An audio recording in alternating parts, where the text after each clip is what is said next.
I don't know how many of you remember, but just a few months ago in Vancouver, we had a minor earthquake.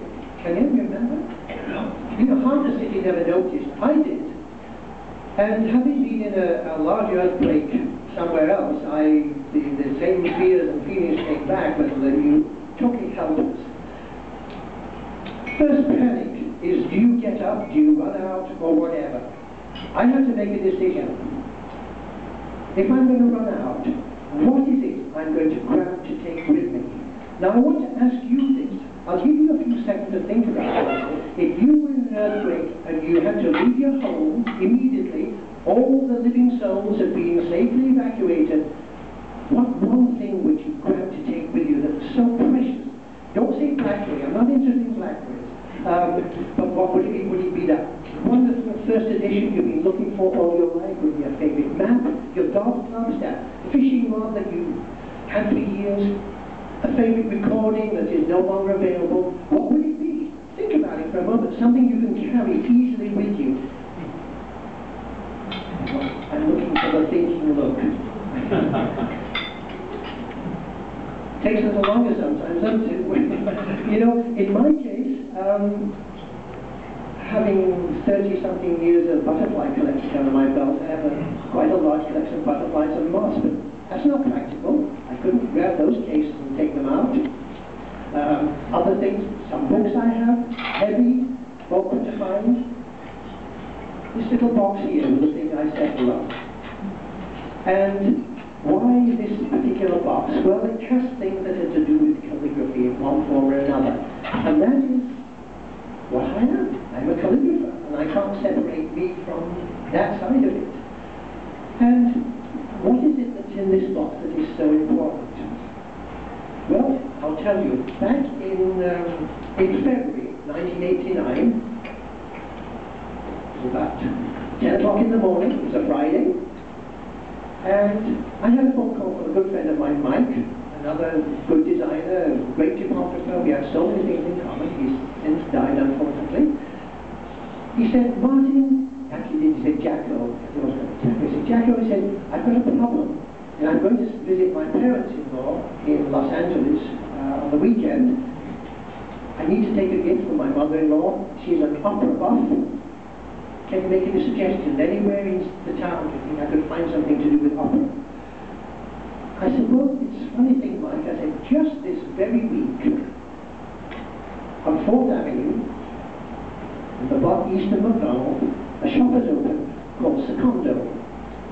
It's been opened and run by a professional musician from Vancouver Symphony, who over the years have realized that there is a vast treasury in the city of sheet music that nobody's using anymore. Among other things, she has other things connected with music and musicians.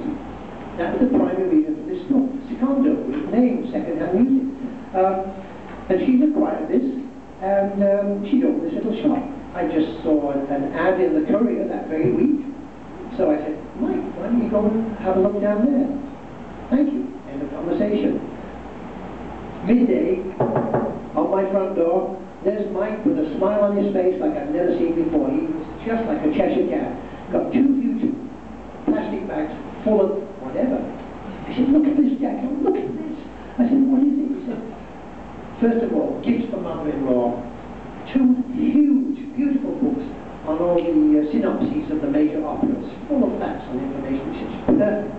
I said, on the other back, he said, just look at this. Now, Mike is a fine, or was a fine guitarist, who played in the guitar quartet. He said, do you know how expensive it is to buy sheet music for quartets?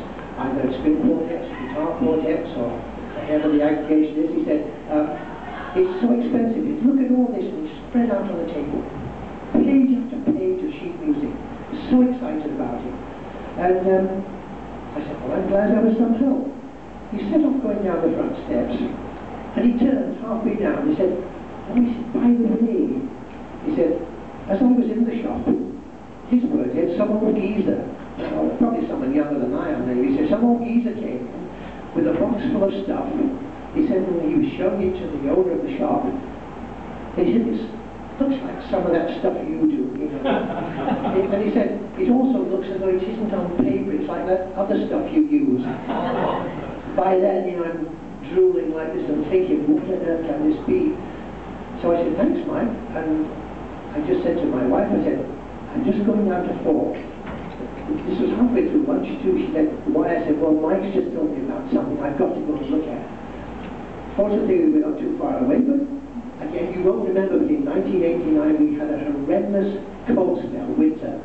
It was so cold that one of the second times in my time in Vancouver since 1966, we were able to skate on Lost Lagoon and Beaver Lake and all the local ponds. And the roads and sidewalks were still coated in ice and it was skittery. The roads were clear, so I remember driving down to 4th and then skittering down the pavement, down 4th Avenue, into this shop. So excited, but I didn't want to let on how excited I was. You know, it's like the yard sale or something you want, but you don't let them know you really want it, you know. How much you want of this, you know, sort of thing. But I couldn't contain myself. I said, a friend of mine had been in about an hour or so ago. She said, oh, yes, she said, I haven't had a chance to sort it out yet, but would you like to have a look? I said, I'd love to have a look. So she opened the box and there were these very nice little manuscript pages that were originals on vellum, and I was so excited. I said, well, I really would like to buy some or all of them or whatever. Have you put a price on them? She said, no, I haven't had any time to do that. And so I said, well, look, would you please give me the first opportunity? Would you call me as my name and number, let me know when you'd buy some, I'll come down. So the next day, which was the Saturday, I got a phone call. She said, I've been working out some costs, would you like to come and look? I said, I'd love to. Went down and looked through these things. She picked out 1 or 2 herself because they were nice, pretty little things that connected with music. The rest of them were, some were just single pages, some were 4 pages, some were, the most I had was a 16-page signature, which is unusual in this miscellaneous department. So I bought them all, feeling very happy with myself because the price was reasonable, and here in Vancouver, where do you get an opportunity for something like that? I just can't imagine Vancouver having that very often. I thought that was the end of the story. On the Monday, she phoned me and said, I've been looking through the box and there's some more things you might be interested in. I said, oh, yeah. And the budget was almost blown already on the other things, but I said, I'll come down. And there were the more interesting things, which is really where you would be more interested, I think, than me, because these were printed items. The earliest pages from 1569, then they went to 1595, and then 1605. And these were pages from the books that the writing masters at that age would put out to strut their stuff, to show people what they could do. Not necessarily for them to be employed, I think, as calligraphers, because most of the styles are absolutely illegible. It was just to show off. It's like when you see the fashion shows from Paris, and the first thing, the haute couture, they show you all these incredibly fancy and ornate gowns that nobody can ever wear. But that's just to show you what they can do. Then they want you to buy the stuff they make for streetwear. So these books were showing what they were capable of doing. And I'd never seen an original before. I'd seen facsimiles, I'd seen the odd page. And one of these, and I have them here, I'm going to bring them out, and eventually, when I just show you from here what they are, I'm going to put them all out on this table, and I want you to come and actually handle them. And those of you who work in the fine books department and the conservation are going to be horrified at how I handle these, but it's just for tonight.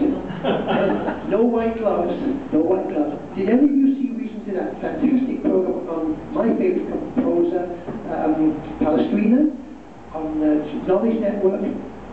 One moment in that show almost stopped my heart. They went back to the village of Palestrina where he was born. There's a museum, and there are very few of his original manuscripts still existing. They had one. They were just chucking on the table like, I don't like pieces of paper, no gloves, moving them around, flipping them over. Good heavens. However, as long as you've got clean fingers tonight, don't bring your coffee over. I really want you to, even if they're in a piece of temporary only plastic or in glassine,